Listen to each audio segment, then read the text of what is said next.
వికారాబాద్ జిల్లా తాండూరులో కల్తీ పండ్ల రసం టెట్రా ప్యాకెట్లను పట్టుకున్న టాస్క్ ఫోర్స్ పోలీసులు. వికారాబాద్ జిల్లా task force SI Prashant Vardhan ఆధ్వర్యంలో దాడులు నిర్వహించారు.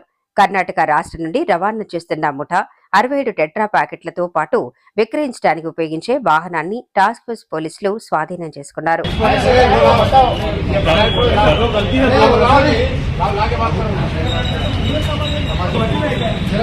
पूरा कोर्ट को हैंड ओवर करके वो बोल दो हमारा क्या क्या है वो बताओ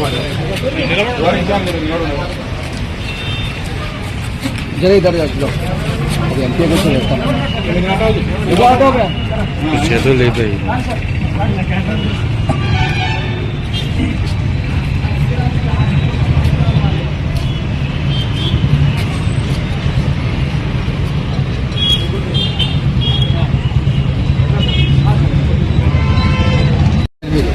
याबई 9 62 64 64 64